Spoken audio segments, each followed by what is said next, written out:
ॐ स्थापकाय च धर्मस्य सर्वधर्मस्वरूपिणे अवतारवरिष्ठाय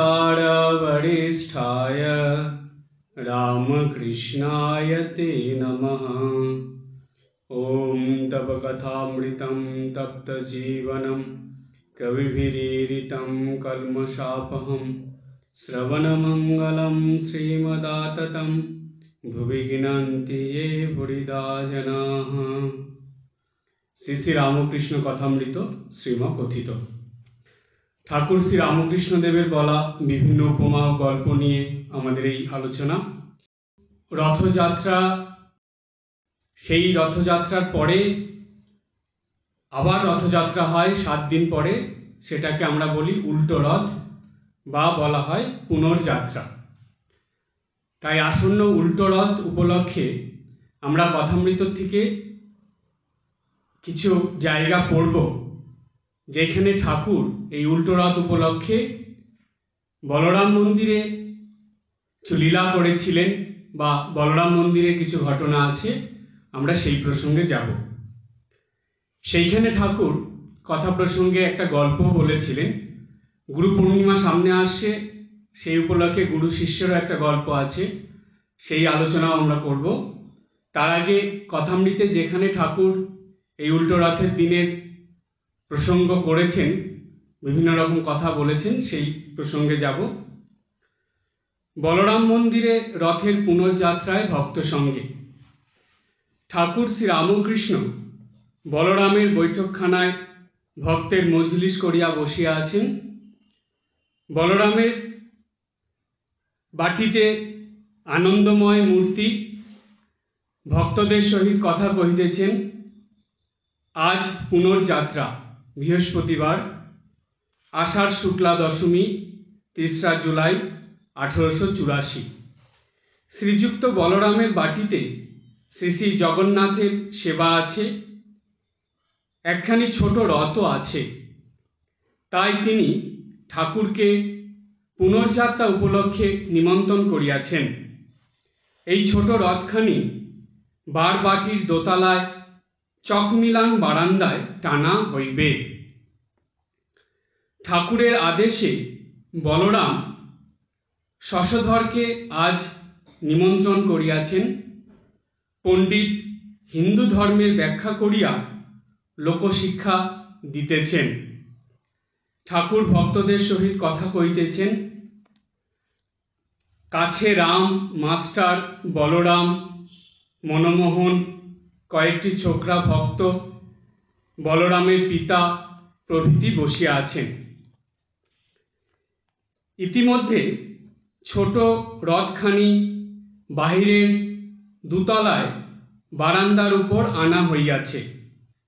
শ্রী শ্রী জগন্নাথ দেব, সুভদ্রা ও বলরাম নানা বর্ণের কুসুম ও পুষ্পমালায় সুশোভিত হইয়াছেন এবং অলঙ্কার ও নববস্ত্র পীতাম্বর পরিধান করিয়াছেন। বলরামের সাত্ত্বিক পূজা, কোনো আড়ম্বর নাই। বাহিরের লোকে জানেও না যে বাড়িতে রথ হইতেছে। এইবার ঠাকুর ভক্ত সঙ্গে রথের সম্মুখে আসিয়াছেন। ওই বারান্দাতেই রথ টানা হইবে। ঠাকুর রথের দড়ি ধরিয়াছেন ও কিয়ৎক্ষণ টানিলেন, পরে গান ধরিলেন। নদে টলমল টলমল করে গৌর প্রেমের হিল্লোলে রে। আবার এরপরে আরেকটা গান করলেন। যাদের হরি বলতে নয়ন ঝরে, তারা তারা দুভাই এসেছে রে। ঠাকুর নৃত্য করিতেছেন, ভক্তেরাও সেই সঙ্গে নাচিতেছেন ও গাইতেছেন। কীর্তনিয়া বৈষ্ণবচরণ সম্প্রদায়ের সহিত গানে ও নৃত্যে যোগদান করিয়াছেন। দেখিতে দেখিতে সমস্ত বারান্দা পরিপূর্ণ হইল। মেয়েরাও নিকটস্থ ঘর হইতে এই প্রেমানন্দ দেখিতেছেন। বোধ হইল যেন শ্রীবাস মন্দিরে শ্রী গৌরাঙ্গ ভক্ত সঙ্গে হরিপ্রেমে মাতোয়ারা হইয়া নৃত্য করিতেছেন। বন্ধুবর্গ সঙ্গে পণ্ডিত রথের সম্মুখে এই নিত্যগীত দর্শন করিতেছেন। এখন সন্ধ্যা হয় নাই, ঠাকুর বৈঠকখানা ঘরে আবার ফিরিয়া আসিয়াছেন ও ভক্ত সঙ্গে উপবেশন করিয়াছেন।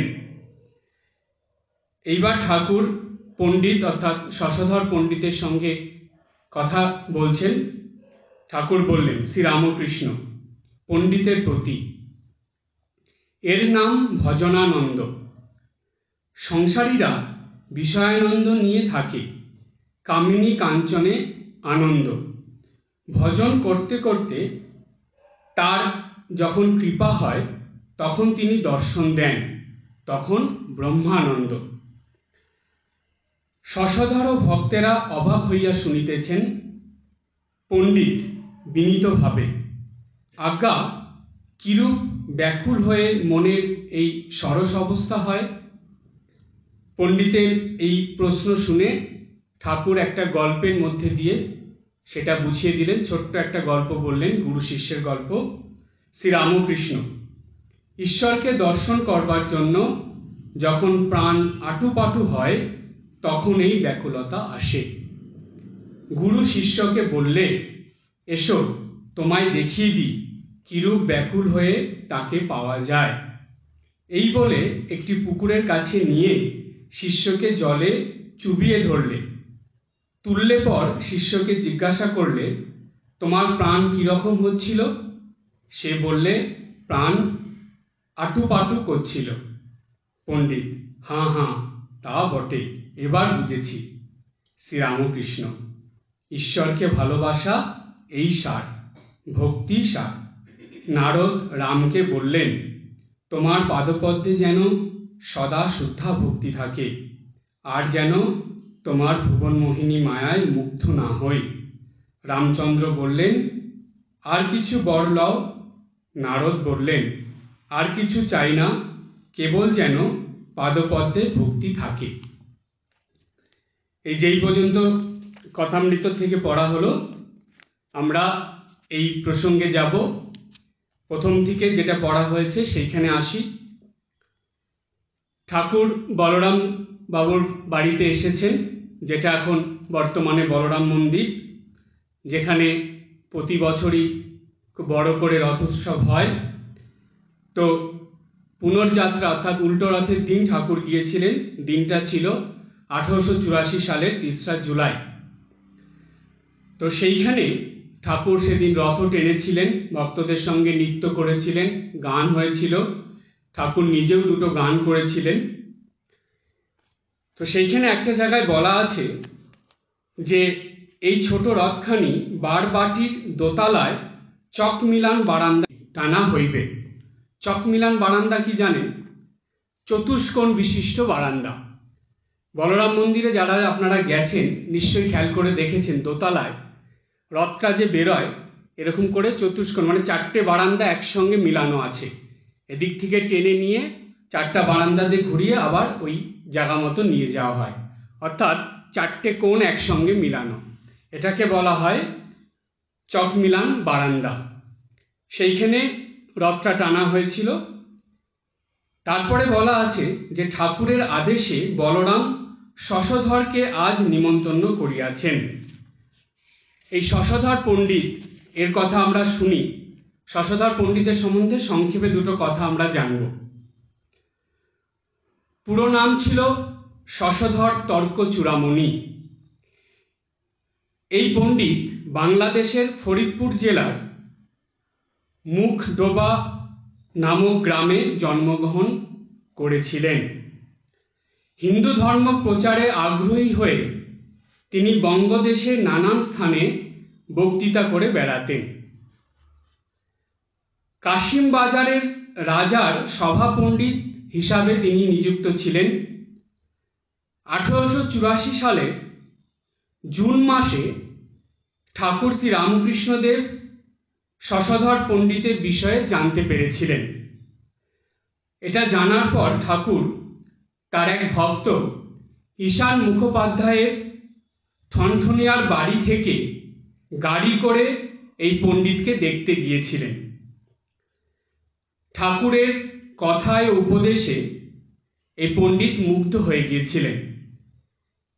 ঠাকুর যাওয়ার ঠিক 7 দিন পরে বা 7 দিনের মধ্যে পণ্ডিত দক্ষিণেশ্বরে এসেছিলেন ঠাকুরের সঙ্গে দেখা করতে।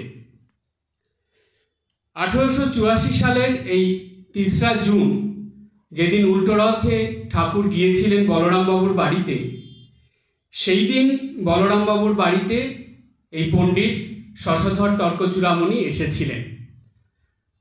সেইখানে ঠাকুর গান করতে করতে যখন ভাবস্থ হয়েছিলেন, সেই অবস্থায় এই পণ্ডিতের হৃদয়ে অর্থাৎ বক্ষে স্পর্শ করেছিলেন ঠাকুর। এরপর পণ্ডিত আরও বেশ কয়েকবার ঠাকুরের সংস্পর্শে এসেছেন এবং পণ্ডিতের জীবন ধীরে ধীরে অনেক পরিবর্তন হয়ে তিনি শেষ বয়সে দেখা গেছে যে মুর্শিদাবাদের খাগড়ায় স্থায়ী একটি বাড়ি নির্মাণ করে সেইখানেই তার শেষ জীবন এই সাধনার মধ্যে অতিবাহিত করেছিলেন। এই হলো পণ্ডিত শশধর তর্কচূড়ামণির সংক্ষিপ্ত জীবনী। তো এই পণ্ডিত যখন ঠাকুরের কাছে এসেছিলেন ওই উল্টো রথের দিন, তখন পণ্ডিতের সঙ্গে ঠাকুরের অনেক কথা হয়েছিল। সেই কথার মধ্যেই আমরা যাব। তার আগে এখানে বলা হলো যে রথ যখন টানা হচ্ছিল, ঠাকুরও গেলেন, গিয়ে কিয়ৎক্ষণ মানে কিছু সময় রথটাকে ধরে টানলেন। তারপরে ঠাকুর সেই সময় সবার সঙ্গে নৃত্য করেছিলেন এবং নিজেই 2টো গান করেছিলেন। প্রথম গানটা ছিল নদে টলমল টলমল করে গৌর প্রেমের হিল্লোলে রে, এটা। আর দ্বিতীয়টা ছিল হলো যাদের হরি বলতে নয়ন ঝরে তারা তারা দুভাই এসেছে রে। এই 2টো গানই সবাই একসঙ্গে করে নৃত্য করার মতনই গান। এখনও পর্যন্ত আমাদের রামকৃষ্ণ মঠ মিশনে যেখানে এই গানগুলো হয়, তখন এটা নাচের গান হিসাবেই ব্যবহার করা হয়। তো সেইভাবেই গানের মধ্যে খুব সুন্দর একটা নৃত্যের তাল আছে, সেইভাবেই হয়। এখানে তারপরে বলা হলো যে ঠাকুর নৃত্য করিতেছেন, ভক্তরাও সেই সঙ্গে নাচিতেছেন ও গাইতেছেন। দেখিতে দেখিতে সমস্ত বারান্দা পরিপূর্ণ হইল। মেয়েরা নিকটস্থ ঘর হইতে প্রেমানন্দ দেখিতেছেন। বোধ হইল যেন শ্রীবাস মন্দিরে শ্রী গৌরাঙ্গ ভক্ত সঙ্গে হরিপ্রেমে মাতোয়ারা হইয়া নৃত্য করিতেছেন। আপনারা জানেন যে চৈতন্য মহাপ্রভু তিনি ভক্ত শ্রীবাসের বাড়িতে প্রায় দিনই হরিনাম সংকীর্তন হতো, তার সঙ্গে ভক্তরা সবাই একসঙ্গে নৃত্য করতেন, প্রেমানন্দে তারা ভাসতেন। তো সেই কথা এখানে বলা হলো। সন্ধ্যা হয় নাই, ঠাকুর বৈঠকখানা ঘরে আবার ফিরিয়া আসিয়াছেন ও ভক্ত সঙ্গে উপবেশন করিয়াছেন। শ্রীরামকৃষ্ণ এবার পণ্ডিতকে বলছেন, শশধর পণ্ডিতকে, এর নাম ভজনানন্দ। মানে ঈশ্বরের গান করে, ঈশ্বরের ভজনা করে যে আনন্দ পাওয়া যায় সেটাই হলো ভজনানন্দ।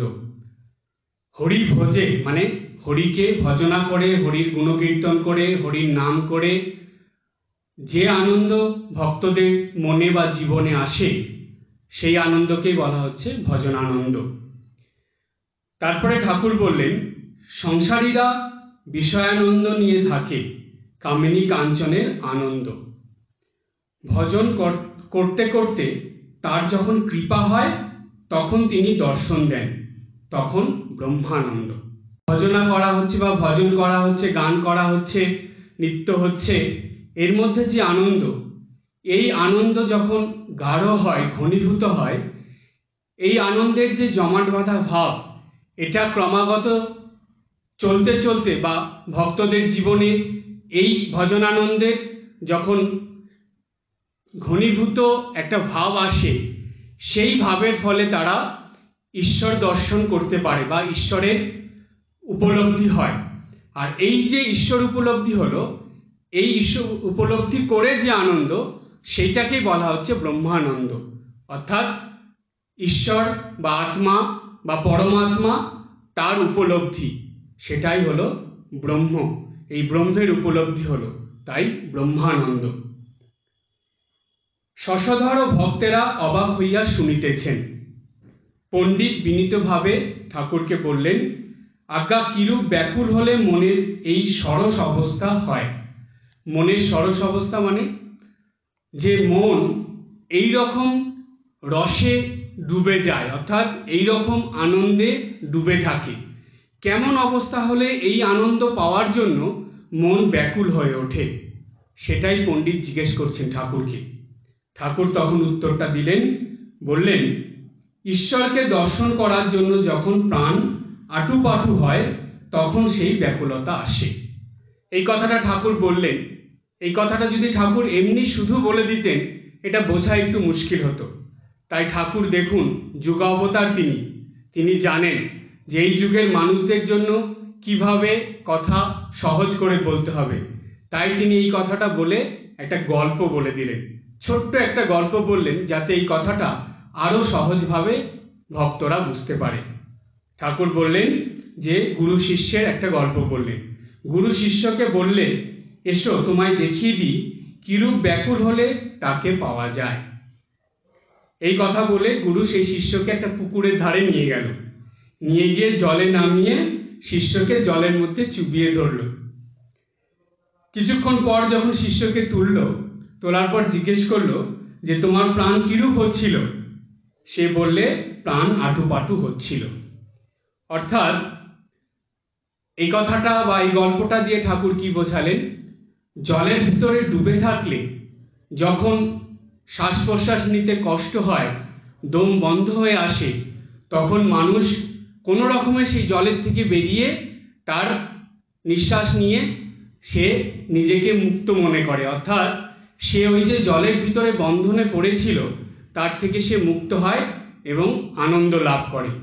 ঠিক তেমনি ঠাকুর এই গল্পের দ্বারা বোঝালেন এই বিষয় ভোগে বা বিষয় বাসনা কামিনী কাঞ্চনের মধ্যে এরকম পড়ে থাকতে থাকতে মানুষের মন যখন এই রকম হয়ে ওঠে, অর্থাৎ এই রকম আটুপাটু করে যে আর ভালো লাগছে না, এখানে থাকতে পারছে না, দম বন্ধ হয়ে আসছে, বা সে নিজের জীবন সে বুঝতে পারছে যে এইভাবে আর জীবনকে চালিত করা যাবে না, এখন একটা কিছু নতুন কিছু চাই বা এর থেকে মুক্তি চাই, তখনই তার মধ্যে এই ঈশ্বরের আরাধনা বা ঈশ্বরের জন্য যে আনন্দ, যেটাকে ভজনানন্দই বলা হোক আর যেটাকে ব্রহ্মানন্দই বলা হোক, একটা কিছু তার এই আনন্দ চাই।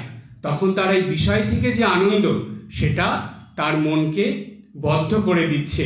সে আর সেখানে নিজেকে ঠিক রাখতে পারছে না, মনে হচ্ছে এই বুঝি তার প্রাণটা বেরিয়ে যাবে। তাই সে তার থেকে বেরিয়ে মুক্তি চায়, একটা অন্য আনন্দ চায়। সেই কথাই ঠাকুর এখানে গল্পের দ্বারা বোঝালেন যে ওই রকম যখন মনের অবস্থা হবে তখনই সে সংসারের বন্ধন থেকে, কামিনী কাঞ্চনের বন্ধন থেকে বেরিয়ে এই সরস অবস্থা অর্থাৎ ভজনানন্দ এবং তারপরে ব্রহ্মানন্দ লাভ করতে পারবে, অর্থাৎ তার মনে এই ঐশ্বরিক আনন্দ আসবে। পণ্ডিত বললেন, হ্যাঁ তা বটে, এবার বুঝেছি। তারপরে ঠাকুর বললেন, ঈশ্বরকে ভালোবাসা এই সার, ভক্তি সার। সার মানে হলো প্রধান। ঠাকুর আর এক জায়গায় বলেছেন বা বেশ কয়েক জায়গায় বারবার বলেছেন, এই কলিতে হলো নারদীয় ভক্তি। তার মানে কলিযুগের মানুষের সাধনার জন্য ভক্তি হলো প্রধান। ভক্তিকে অবলম্বন করেই এই যুগে সাধন ভজন করতে হবে বা সাধনা করতে হবে। তাই ঠাকুর বললেন, ঈশ্বরকে ভালোবাসা এই সার, ঈশ্বরকে ভালোবাসলেই মনে ভক্তি আসে, তাই বললেন ভক্তিই সার। এইবার একটা নারদ আর রামের কথা বললেন। নারদ রামকে বললেন, তোমার পাদপদ্মে যেন সদা শুদ্ধা ভক্তি থাকে, আর যেন তোমার ভুবন মোহিনী মায়ায় মুগ্ধ না হই। এই কথা শুনে রাম যখন নারদকে বললেন যে আরও কিছু বর লও, নারদ বললেন, আর কিছু চাই না, কেবল যেন পাদপদ্মে ভক্তি থাকে, অর্থাৎ ভক্তিতেই মুক্তি। এটাই কলিযুগের মূল তপস্যা বা মূল মন্ত্র। ঈশ্বরকে ভালোবাসা, ঈশ্বরকে ভালোবাসলেই মনে ভক্তি আসে এবং সেই ভক্তির থেকেই মুক্তি লাভ হয়। ঠাকুর তার কথার দ্বারা এটাই বুঝিয়ে দিলেন। আমরা এই যে রথযাত্রা উৎসব, এই রথযাত্রা উৎসবে দেখবেন এই ভজনানন্দ বা এই ভক্তি প্রধান, এই নিয়েই এই উৎসবটা পালিত হয়। রথে গান কীর্তন নাম জপ এগুলো করা, নিত্য করা এবং তার সঙ্গে ঈশ্বরের স্মরণ মনন করা, এটা হলো ঈশ্বরের প্রতি ভালোবাসা এবং ভক্তিরই একটা প্রতিফলিত রূপ। এটাই আমরা ঠাকুরের এই প্রসঙ্গ থেকে পেলাম। আজ এই পর্যন্ত। সবাই ভালো থাকবেন, হাসি খুশি আনন্দে থাকবেন। ওম জননীং শারদাং দেবীং রামকৃষ্ণং জগদ্গুরুং পাদপদ্মে তয়োঃ শ্রিত্বা প্রণমামি মুহুর্মুহুঃ।